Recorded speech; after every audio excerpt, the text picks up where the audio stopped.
Por si después quieran 2.90. Por si alguien más viene. Pero vamos sí ahora a agradecerle sobre todo a Jorge Armenia la generosidad de haber cedido varios minutos para la presentación. Y vamos a entonces iniciar este viaje por este enorme libro, extraordinario libro, uno de los sucesos editoriales del año, sin duda. Este trabajo de Jorge Armenia, que indaga sobre la vida y la obra de Miguel Ángel Bustos. Jorge es una persona, más allá de que es una persona que más quiero en el mundo, vamos a decir así, pero más allá de eso y trascendiendo el cariño personal que le tengo, es un enorme poeta y es un enorme investigador y buceador humilde en la poesía de otras personas. Además de su trabajo docente y de su trabajo como arquitecto en algún momento, como ser sensible se conecta entonces con algunos sucesos poéticos, y en este devenir se topó en su vida con la obra y la vida de Miguel Ángel Bustos, un poeta emblemático de la década del 60 y 70, pero no a lo mejor excesivamente difundido o conocido como la mayoría de la gente. De hecho, yo misma no lo conocía a través de Jota, como le decimos. Y el libro particularmente, y ahora lo vamos a desandar y vamos a ir hablando con él y nos va a ir contando, uno podría decir, uy, qué tremendo libraco acerca de un poeta, qué aburrido puede ser esto, ¿no? Y sin embargo, desde la primera página uno va encontrando una suerte de puzzle que se va armando, una tarea detectivesca que va llevando Jorge a través de 60 entrevistas a amigos, familiares y demás de Bustos, y uno va encontrando en ese camino detectivesco la inquietud de saber cómo sigue, porque es una vida que se nos va contando por fragmentos, desde la subjetividad de cada una de las personas que conoció a este personaje más que complejo como fue Bustos. Bustos, un personaje que algunos lo conocen en su faceta como persona que ha estado internada en neuropsiquiátricos, otros como un militante que dejó la vida en la militancia, otros como un ser un tanto extraño que andaba por calle Corrientes en los bares y fondas de los poetas, y todas esas cosas desarticuladas van conformando toda una fisonomía y una estructura muy concreta en este libro. Es un desafío interesantísimo ir descubriendo desde la pluma de Jota la vida y la obra de Miguel Ángel Bustos, que la obra nos va a ir contando algunas cosas. Vamos a ver si leemos también algunos poemas, fundamental para conocer de qué iba la cuestión, ¿no es cierto? Y bueno, y después quienes quieran hacer alguna pregunta también estará abierto, pero estaría bueno que nos vayas contando entonces cómo llegó Miguel Ángel Bustos a tu vida y qué fue lo que te conmovió de él y por qué de este libro. Dale. Bueno, y me interrumpís cuando quieras para preguntarle lo que sea. Sí. Voy a empezar con la génesis, ¿no? Yo, allá por la década del 90, nos juntábamos con un grupo de gente a leer, hablábamos de filosofía, etcétera, ahí por el barrio de Flores, en Capital. Y me acuerdo que una novia que tenía yo me dio una fotocopia y me dijo, lee esto. Ese libro, en fotocopia, era El Himalaya o La moral de los pájaros, el último libro de Miguel Ángel Bustos. La verdad que quedé fascinado, y lo que pasaba con Bustos, ya empecé a investigar, lo que pasaba con Bustos es que no se conseguían sus libros. Muy azarosamente se conseguía algún título, y principalmente ese, El Himalaya, que fue el último. De ese grupo de gente emergió una revista que se llamaba El Anartista, que en el 1999 comenzó la revista. Entonces yo propuse que el primer número estuviera dedicado a Miguel Ángel Bustos. Empecé a buscar, con mucho ahínco, otros libros, no los conseguías, y buscando ahí en la librería de Gandhi, en la antigua librería Gandhi de la calle Corrientes, me topo con un libro de un tal Emiliano Bustos, y entonces lo saco, lo miro, y era evidentemente el hijo de Miguel Ángel. El libro está editado por Ediciones de Tierra Firme, o Libros de Tierra Firme, que era la editorial de José Luis Mangieri. Entonces lo llamo a Mangieri, me pasa el teléfono de Emiliano, nos encontramos con Emiliano, hacemos unas entrevistas y el primer número de la noticia está dedicado a Miguel Ángel Bustos. Bueno, ese fue el origen. Después, siempre que podía, intentaba hacer alguna nota, alguna revista.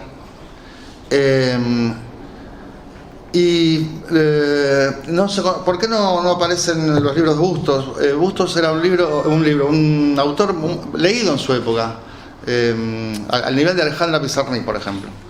De hecho, su segundo libro se lo prologa Juan Gelman y el anteúltimo se lo prologa Marechal, que no solía hacer prólogos. Era aparte uno de los discípulos predilectos de Leopoldo Marechal. Aparte de Bustos, publicaba en Sudamericana, y El Himalaya, la moral de los pájaros, que es su último libro, tiene una tirada importante, salían notas en los medios de la época, La Nación, etc. Lo que pasa es que al desaparecer Bustos, luego que desaparece apenas el golpe, en mayo del 76, en la zona del Parque Chacabuco, desaparece su obra. Desaparece su obra y pasa a ser un escritor olvidado, digamos, recordado por algún círculo. Bustos militaba en el PRT, era un militante cultural, digamos, trabajaba en Nuevo Hombre con Matargolo, al quien tuve la suerte de entrevistar y desgraciadamente falleció. Y bueno, la anécdota de cómo comienzo... terminando con lo de Bustos, se lo llevan y desaparece su obra. Pero luego se editan sus obras completas. Y yo con Emiliano Bustos me encuentro cada tanto, no digo que soy amigo, pero tengo un cierto lazo afectivo, y nos tomamos una cerveza y esas cosas. Y una vez, tomando un fernet ahí por el barrio de Belgrano, le digo, había compilado la prosa completa, porque Bustos aparte era un excelente periodista, y ahora explico por qué para mí, mi tesis es por qué es más rescatado como periodista que como poeta. Tomándome un fernet con Emiliano, le digo, ahora que recopilaste la prosa, tenés que hacer la biografía de tu viejo. Me dice, ni en pedo. Por una cuestión de dolor, se lo llevaron adelante de él. Y tenía 5 años. Se lo llevaron Lo último que hizo Miguel Ángel lo último que hizo, que se sepa, fue darle un beso a Emiliano. Y después se lo llevaron. Entonces me quedó dando vueltas en la cabeza, llego a mi casa, yo en esa época vivía por Floresta, y me quedo pensando y digo, carajo, la tengo que hacer yo la biografía. Entonces lo llamo a Emiliano al otro día, y digo, escúchame Emiliano, le digo, ¿puedo hacer yo la biografía de tu viejo? Me dice, más bien. Y ahí arranqué, y yo digo que fue como una tarea rizomática, porque empecé con una lista de 10 personas, y cada uno que entrevistaba me decía, ¿vos hablaste con este? ¿Hablaste con este? Y así terminé con 60 personas. En un momento dije, fin, porque digo, se continúa extendiendo en el tiempo. Creo que me perdí. Estuve 6 años laburando con el libro. Un impulso fue ganar el Fondo Nacional de las Artes, ¿no? Que ahí ese fue el último impulso que, yo laburo de otra cosa, de docente. Y en esas 60 entrevistas, lo de periodista iba a decir, siempre hago la aclaración que obviamente la recuperación que hacen los organismos de derechos humanos es un trabajo necesario y plausible y necesario, ¿no? Pero en Bustos se encontraron, para mí, cosa que no pasó con otros poetas como Santoro, Roberto Santoro, Gelman mismo, Gelman, pero fue en exilio, etcétera, es que se encuentran con Bustos, un místico, es un poeta místico que tiene 2 versos de corte político coloquial, por llamarlo de alguna forma, porque para mí lo que tiene es un arco político como más amplio, no la política quizás día a día, o panfletaria, por mal llamarla. Pero, por ejemplo, el último libro, El Himalaya, la moral de los pájaros, es una crítica a la conquista, ¿no? Eso es una reivindicación. Él decía que quería que sea leído como un códice. Bueno, lo que me parece que por eso lo rescatan más como periodista que como poeta, ¿no? Se encuentra con un poeta que es un místico, un surrealista, un neorromántico. Lo tildaron con un montón de motes a Bustos, de maldito, porque estuvo internado. Solamente por eso. No creo que tuviera nada de maldito. Coincidió con Jacobo Fickman, ¿no? Coincidió con Jacobo Fickman en el Borda, que inclusive trabaron una relación, y Cito Lema organizó una lectura de poemas con Bustos y Fickman, y había 7 personas, cuenta Cito Lema. Pero bueno, eso para mí hubo por ese problema, costó rescatar a Miguel Ángel como poeta. Pero bueno, la verdad que yo lo que recomiendo es que su poesía sea leída. Ahora vamos a leer un par de poemas para que esto quede demostrado, me parece. Y bueno, luego los restos de Bustos habrán... el desarrollo de la investigación, me pasó que justo aparecen los restos de Miguel Ángel, que hará 3 años. Me llama, una persona del equipo de antropología forense, y tenemos un diálogo, me dice: ¿vos querés saber qué pasó con Bustos? Y digo: sí, y ahí lo cuento en el libro. Y me dijo: no se encontró nada. Pero algo en la mirada me decía, o esa cosa de que cuando investigás, que el tipo sabía. Y bueno, una semana después me llama y se encontraron los restos de Bustos en el cementerio de Avellaneda. Y el equipo de antropología forense, Argentina Antropología Forense, que para mí hace un trabajo excepcional, también lo que hace, aparte de encontrar los restos, hacer los estudios de ADN, etcétera, hace un trazado como con la información que había en la época, si salió en los diarios el hecho ese, hacen un trabajo de análisis también. Y por ejemplo, después en el libro está, pero Bustos pasó 15 días, que se supone, en el Vesubio, y apareció con 10 cadáveres, cuerpos más en el cementerio de Avellaneda, o restos, ¿no? Y la noticia apareció en Clarín, en La Nación, como un enfrentamiento entre subversivos, obviamente, como siempre aparecía, y un grupo del ejército. En realidad, el equipo argentino de antropología forense lo que hace es hacer una investigación, y por la entrada de la bala y en la frente, etcétera, fue ajusticiado de rodillas, ¿no? O sea que no hubo ningún enfrentamiento. ¿Qué más? Me gustaría que ahondaras en esta, vos dijiste que era un poeta místico y que por eso costaba clasificarlo, tildado de místico. Sí, si tiene cosas del misticismo. En cómo en por qué tiene esa impronta mística en sus viajes por Latinoamérica, en la influencia de Rodolfo Kuch, claro, su obra, sí. Eso me interesaría. Un misticismo de origen precolombino tiene, digamos, o sea, era un erudito de Miguel Ángel Bustos, de culturas precolombinas. Y también tenía una cosa de cristiano herético. Él tuvo una formación cristiana, era pupilo en la escuela el colegio de Guadalupe. Tiene como un entrecruzamiento de todas las religiones, también sabía mucho Oriente. De hecho, por él se ve, él mismo lo dice, que quiere que sea leído como un códice, a veces se considera ciertamente un profeta en algunos puntos. Tiene ese tipo de visiones.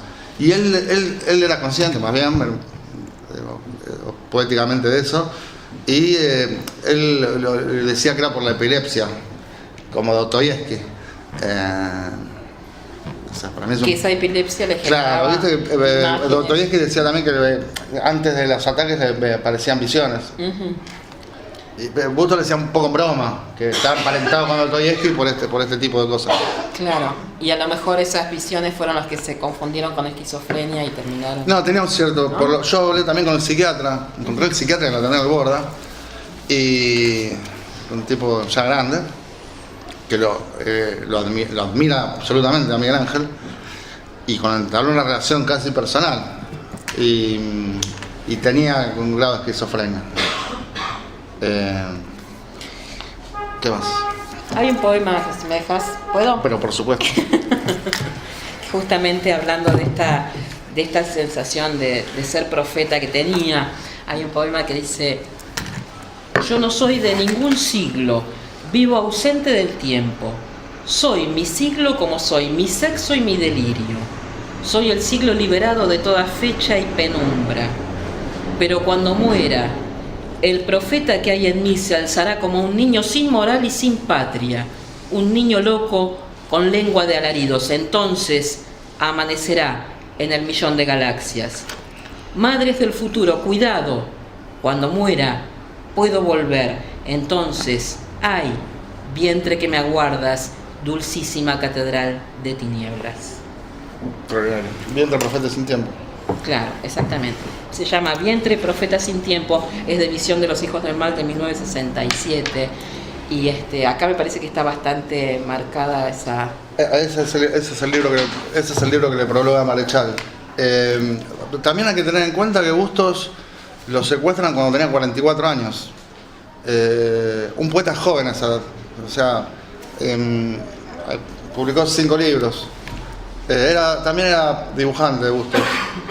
Y ahí cuento una anécdota también, que está como sentenciado a desaparecer o desaparecer parte de su obra, porque montaron en el Centro Cultural Borges una muestra que la organizó Luis Felipe Noé, y al segundo día se robaron el cuadro, y Emiliano decidió levantar la muestra. La relación con Marechal, ¿cómo surge? Vos decías que Marechal no solía prologar textos y ni demás. Entonces, ¿cómo llega Bustos a Marechal y cómo es que Marechal lo adopta casi como un... Marechal, la casa de Marechal era un núcleo de reunión de los escritores y poetas jóvenes. Uh-huh. Escritores y escritoras. Escritores. Sí, ahí no podés decir, no podés jugar. Y creo que lo lleva, sí, no me acuerdo ahora, creo que sí, Graciela Maturo. Y obviamente Marechal, así como también Hellman, detectaron la capacidad poética de Miguel Ángel, ¿no? Pero Marechal también tenía una relación como de paternal con Miguel Ángel. O sea, le invitaba a cenar, le cocinaba, esas cosas. Vale, cocinaba la mujer de Marechal. Y no, creo que es el único prólogo que hace Marechal, de hecho. Y que ahí, en el prólogo del libro de Miguel Ángel, está una frase de Marechal que es más o menos famosa, que es: de todo laberinto se sale por arriba. Es de ese prólogo. Sí. Quiero decirle a Miguel Ángel que de todo laberinto se sale por arriba. ¿A qué haría referencia cuando le dijo eso? ¿A los laberintos mentales de Miguel Ángel? Es muy probable. Es muy probable. Y sus vericuetos, ¿no? Yo supongo, sí. De los que no pudo salir del todo, sino que los sacaron compulsivamente. No, yo creo que con este psiquiatra que hablé, Roger Montenegro, es un nombre raro, Roger Montenegro, lo que logró es que se estabilizara en el trabajo, y también que fue en 1960, él está internado en 1968, un año está. Y el tipo logra que Miguel trabajara, cosa que no hacía antes. Él solo leía y escribía. Y logró que incursionara en el periodismo de manera más formal. Exactamente, laburaba de forma periódica. Antes a veces le daban un libro para reseñar y seguía largo. Y logró que también se estabilizara amorosamente, digamos. Fue padre en el 72. Claro. Antes de eso era un novio serial de Bustos. Con relaciones tumultuosas. Seriales muy tumultuosas. Y su vínculo con sus contemporáneos, con los escritores, los poetas de su tiempo, ¿cómo lo veían a él y cómo veía él a sus contemporáneos y qué vinculaciones tenía? Él admiraba, con Alejandra se admiraba mutuamente. Diana Velesi, que es una gran poeta, que aún vive, una mujer hermosa, Lo admiraba absolutamente. Un testimonio bellísimo. Muy lindo, sí. Era muy amigo del Carlino, el poeta peronista. Era muy amigo de Alberto Girri. Y como dice Spumber, que es casi como una columna vertebral del libro Spumber. Spumber es un poeta también que tuvo que exiliarse. Que ahora está en Barcelona porque está enfermo. Y allá están sus hijas. Tenía relaciones que como que era muy amplio con sus vínculos, porque era una época como quizás había cierto sectarismo, ¿no? Y dice que un día va Miguel Ángel y dice: te voy a presentar a un amigo y que es Pepe Bianco, José Bianco, que era en ese momento secretario de redacción de la revista Sur. Y después me le dice: no, ese tipo de derecha, no sé qué. Y Busto le dice: no, dale, que es un tipo bárbaro. Y Spumber dice: era abierto Miguel Ángel, porque yo era un sectario, porque la verdad que Pepe Bianco era divino.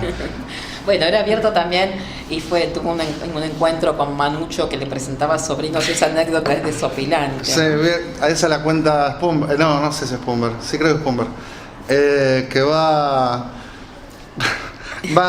Manuel Mujica Lainez por la calle con un chico, muy así, un jovencito muy hermoso, y se encuentra de casualidad ahí por la calle Florida con Miguel Ángel. Entonces Manucho le dice: hola Miguel Ángel, te presento a mi sobrino. Y Miguel Ángel dice: qué familia numerosa que tiene usted, Mujica. Y el tema de la militancia, porque dijimos cuál fue su triste final, pero ¿cómo incursiona y por qué Miguel Ángel en la militancia? Y ahí no está muy claro. Parece, porque él estaba, no sé, quizás Juan sabe, estaba más al tanto, podría contextualizarlo mejor. Las redacciones eran como un lugar de encuentro con mucha gente, y supuestamente hay una chica que lo lleva al PRT, que lo vinculan con el PRT, pero ella dice, creo que Emiliano lo dice en el libro, no es que por generación espontánea empezó a militar Miguel Ángel. Él militaba antes, pero estuvo en la FEDE, en la Federación Juvenil Comunista, y tuvo un momento de militancia en la UCR inclusive. De hecho, ahí le cuento que hay un cuadernito de Emiliano, conserva un cuaderno de cuando en la escuela terminabas séptimo grado y te firmaban todos tus compañeros, que hay algunos que ponen al correligionario Miguel Ángel. Y bueno, pero ahí empieza el PRT. Lo que dicen varios es que no era muy cuidadoso en sus movimientos, ¿no? Y de hecho creo Spumber cuenta que el 24 de marzo está repartiendo estrella roja en Corrientes y Callao. Claro. Era casi un acto suicida. Sí. Me ahogué muchísimo. No sé si querés leer algo de aquí mientras tomo. Claro. Ahora vamos a elegir otro más. Algo de aire, perdón.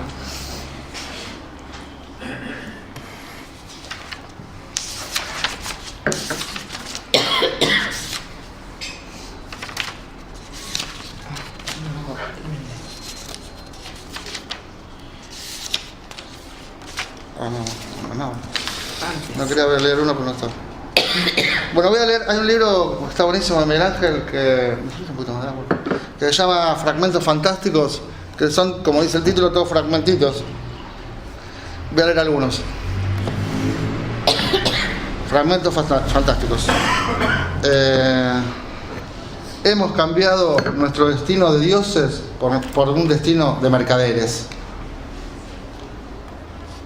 La única verdad que poseo es mi muerte. La única mentira es mi vida.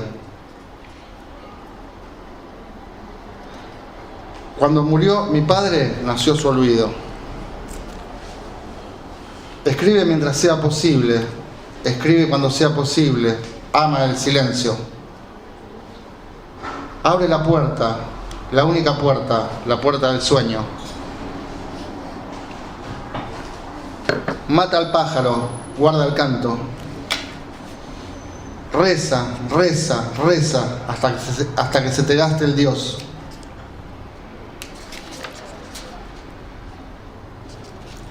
¿Seguimos? Sí, un poquito más, tenemos unos minutitos todavía, 5 minutos tenemos. Casa del silencio. Un niño y un cuchillo, enamorados carne y hierro, buscan en el alma la selva que los salve. Aromas y llantos, boca de hielo sobre cicatriz de pureza. Irá a devorar temblores, irá a la tierra alzando mares. Sueño del niño que muere en su casa de silencio en el cielo del espanto. Hierba de tristeza, amor de nadie. Otra cosa que quería contar es triste, es que tardé tanto en hacer libros y la mayoría de la gente tenía cierta edad, es que se murieron 6 personas que lamentablemente no pudieron verlo publicado. Entre ellos Matarolo, que fue secretario de Derechos Humanos, secretario de Derechos Humanos, ¿era?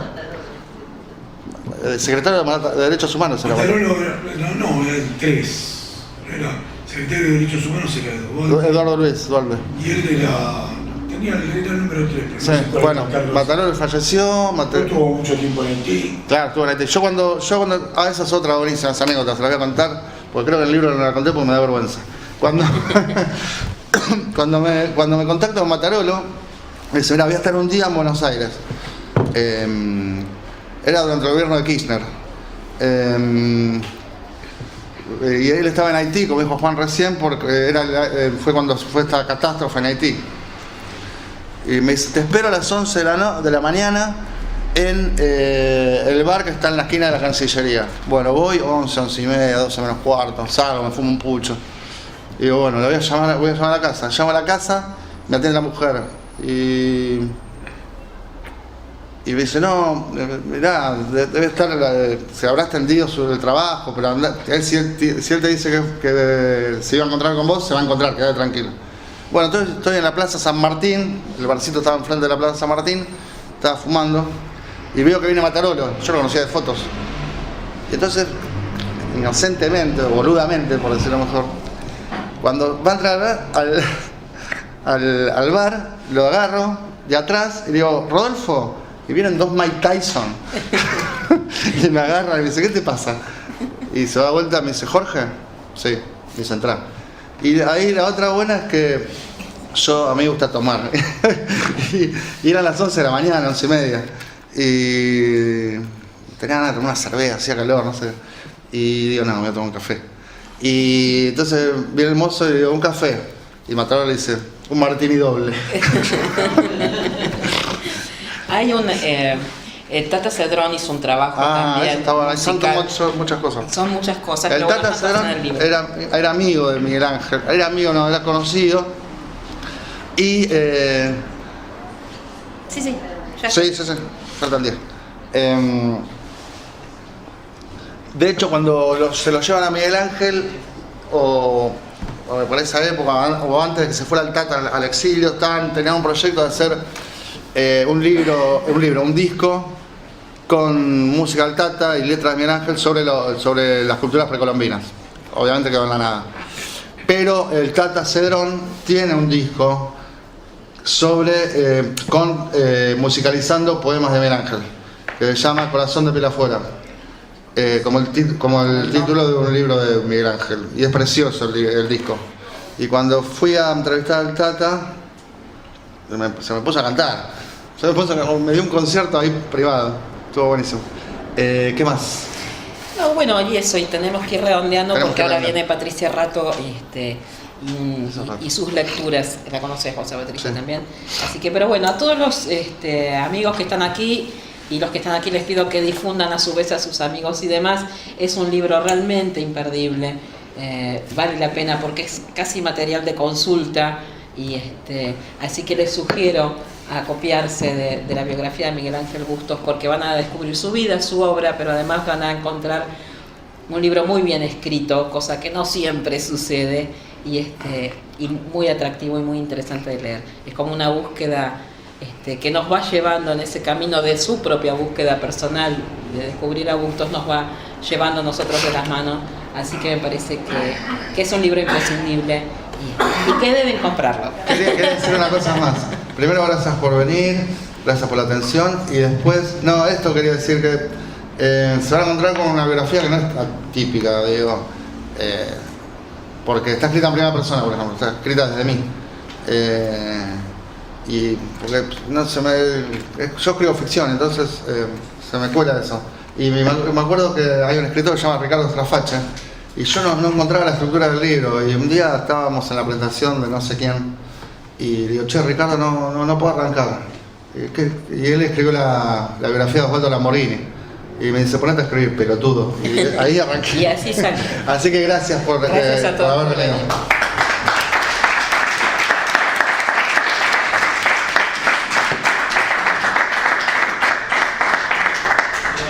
Quienes quieran acercarse y llevar algún libro y firmar, aquí está. Yo doy de ¡qué librazo!